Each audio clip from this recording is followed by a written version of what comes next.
Naitwa Hassan Moshi William TX Moshi Junior kutoka Msondo Ngoma, baba ya muziki Tanzania, baba ya ngoma original, Msondo Ngoma ya Watanzania. Lakini sasa katika kizazi hiki cha leo, je, mnapokelewa kama zamani? Kabisa, tena kabisa, kutokana na kwamba kwanza sasa hivi wamejaa watu kama sisi likaletwa, ambao nao wanapata mimi, wanapata wenzangu ambao vijana. Kwa hiyo ndio sasa hivi iko kama ilivyokuwa zamani, na kwa maana zamani kwa vijana pia wamezeeka nayo. Sasa tumeongeza vijana wengine wapya wengi, kuanzia wanamuziki mpaka mashabiki. Ina watu wangapi mpaka sasa? Yaani wanamuziki, yani wanamuziki kama wanamuziki wale watu 19, lakini kuna wale wasibu na mimi sasa kama 26 tuko wengi. Msanii gani wa kizazi kipya nafikiria jiunge na Msondo?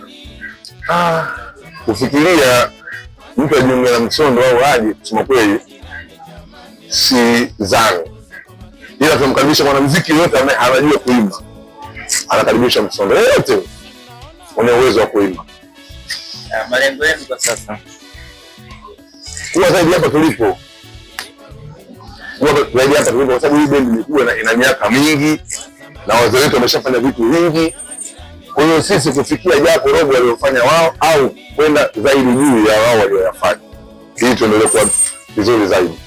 Ushauri wenu kwa serikali ya Jamhuri ya Muungano wa Tanzania kuhusiana na muziki wa dance? Iangalie kwa macho matatu. Ndio muziki mama, muziki unaolea muziki yote haijaoea Tanzania. Iangalie kwa macho matatu hizi, hasa hizi bendi. Tumeona zamani Msondo waimbaji wake wote walikuwa umri umeenda. Kwa nini sasa hivi waimbaji asilimia kubwa ni vijana? Hata hao walikuja kwa kama sisi wakazeekea kwenye bendi. Kwa hiyo sisi ndio tumekuja vijana tukazeekea kwenye bendi. Kwa wiki mnapiga show ngapi? Kwa wiki sasa wiki yetu imejitosheleza kusema kweli. Mpaka saa nyingine siku za mapumziko tunazikosa. Imejaa, kifupi imejaa. Wiki nzima wiki nzima show zipo. Tumeweka tu siku za mapumziko basi. Labda mtu akiwa anakuambia anaikumbuka Msondo ile ya Shida Kaza Moyo. Wewe unajifunza nini kwenye uandishi huo wa Shida Kaza Moyo? Kwenye misingi ile ya kuelimisha na kuburudisha. Nafikiri Msondo hajatoka kwenye hicho ujue.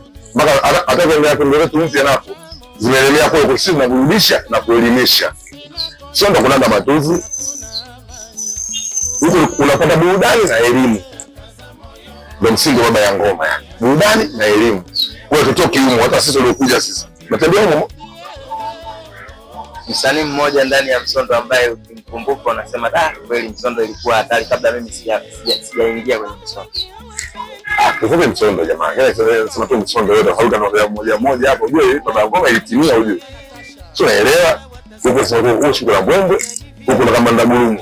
Huko na nani Osman Momba, TX Moshi, Jose Maina. Acha bana. Acha. Wamchagua nani hapo mwenye jiuliza hapo? Je, Msondo ina mdhamini? Kwa sasa hivi wanajitokeza kama wadhamini kwa mfano baada kama ya kampuni fulani hapa kisha moja kwa moja ama tunadhamini kusema kudhamini moja kwa moja tunakulia tu. Kama tunatokea kutudhamini kama kampuni tokee na hela ipo basi tunadharau. Lakini huko hela ipo. Watu wangalia kwa macho mengine wale matatu aje watie hela huko. Wanakupataje kwa mitandao yako? TX_Mosh_Junior Instagram. Ingia Facebook Hassan Moshi William. TikTok TX Moshi Junior. Wote wanapatikana. Neno la mwisho kwa mashabiki zangu. Karibuni sana baba yangu. Ukisikia Msondo sehemu unapiga, wewe tu njoo. Habari yako unakuaje, burudani inakuaje, ukija utaona.